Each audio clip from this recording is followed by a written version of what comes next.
वाह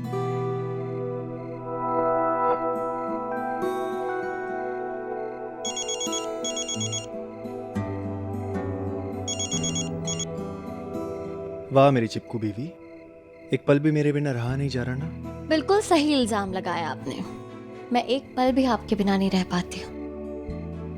पता है क्यों? क्योंकि आपके बिना एक एक पल भी एक साल जैसा लगता है। तो प्लीज आप जल्दी से आ जाइए। कोई बात नहीं, आ रहा हूं मैं तुम्हारे पास। अरे वाह, आप तो बहुत हैंडसम लग रहे हैं मिस्टर गुलाबो। क्या? गुलाबो? रियली? इससे अच्छा नाम नहीं मिला तुम्हें मेरे लिए?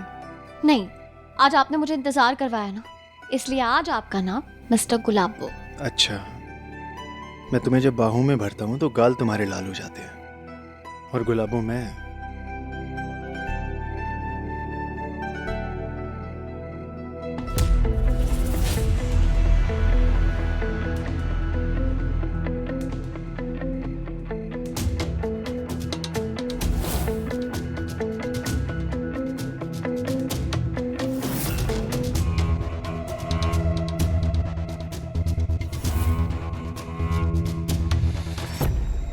ठीक है, आ रहा हूं मैं तुम्हारे पास।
तुम ठीक हो? हाँ, आप ठीक है? तुम इतनी ऊपर से गिरी कैसे? तुम तो मुझसे आराम से बात कर रही थी। ये क्या, तुम्हें चक्कर आया? तुम्हारा बीपी लो हुआ है? क्या हुआ? पता नहीं, मैं मुझे याद नहीं है राघव। मैं, आप बस इतना समझिए कि मेरी आंखों के सामने एकदम से अंधेरा छा गया था। नहीं, एक्चुअली किसी ने मुझे धक्का दिया था।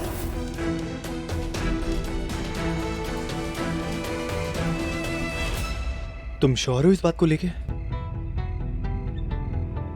मुझे पक्का तो नहीं पता, पर आप खुद ही सोचिए ना। मैं अचानक से छत से कैसे गिर जाऊंगी? मुझे चक्कर भी नहीं आ रहे थे, ना ही मैं छत से नीचे देख रही थी, और ना ही मैं छत के किनारे पे खड़ी थी। तो मैं अचानक से कैसे गिर गई? पक्का कोई था वहां पे। राघव, रीत, राघव क्या हुआ बेटा? हमने तेरी चीख सुनी। रीत खड़ी हो, क्या हुआ?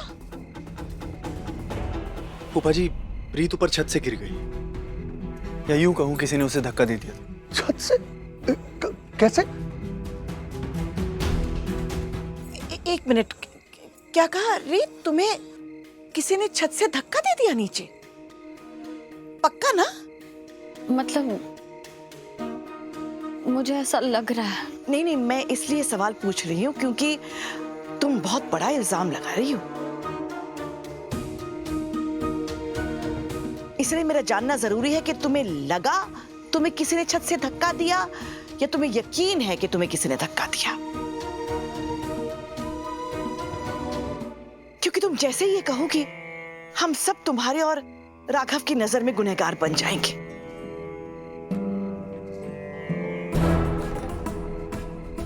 और फिर तुम हम में से किसी पर भी धक्का देने का आरोप लगा सकती हो। कैसी बात कर रही हो शारदा? अरे अभी अभी बेचारी के साथ इतना बड़ा हादसा हुआ है, बाल बाल बची है वो, और तुम इस तरह से बात कर रही हो उसके साथ। मुझे माफ कर दीजिए कि मैं रीत से ऐसे बात कर रही हूँ। सच में राघव, मुझे भी रीत से हमदर्दी है, लेकिन पिछले कुछ महीनों से जो हमारे घर में हो रहा है मैं उसी तजुर्बे से कह रही हूँ।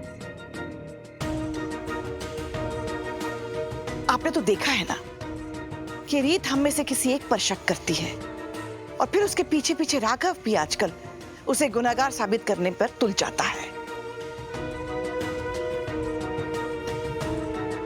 और फिर पूरा परिवार सवालों के घेरे में आ जाता है।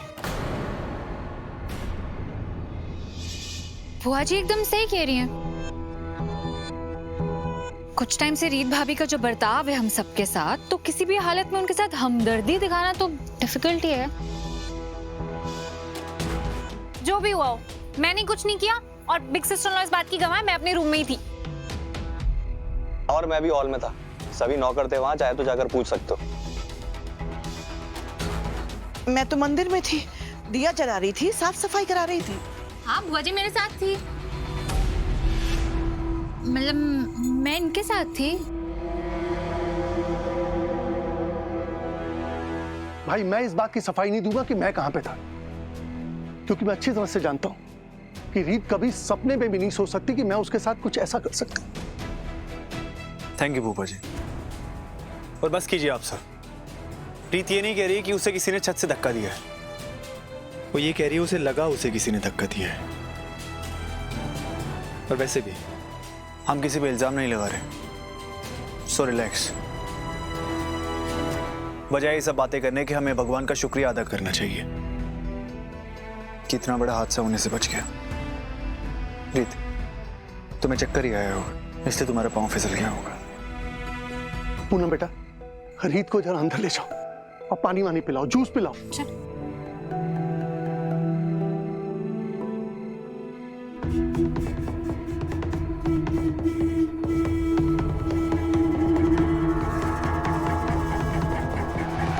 ये सही नहीं है रीत, तुम दूसरों का ख्याल रखते रखते अपना ख्याल रखना ही भूल जाते हो।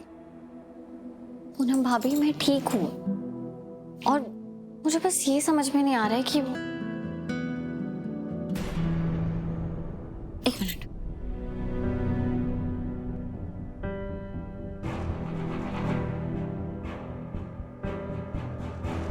मैं तो मंदिर में थी, दिया जला रही थी, साफ सफाई करा रही थी। कम से कम बुआ जी इस बात तो सच कह रही थी कि वो मंदिर में थी और उन्होंने मुझे धक्का नहीं दिया।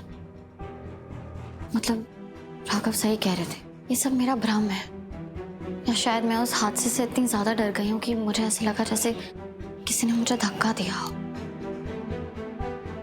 रीत, क्या वो तुम्हें कुछ परेशान कर रहा है? सिवाय इसके कि मैं अभी थोड़ी देर पहले मरते मरते बची, और कुछ नहीं। इस हालत में ना सिर्फ तुम्हें ही मजाक सूझ सकता है। पर मैं मजाक नहीं कर रही पूनम भाभी, पता नहीं मैं जब भी आपके साथ होती हूँ ना, मेरे चेहरे पे स्माइल आ ही जाती। छुपी रही।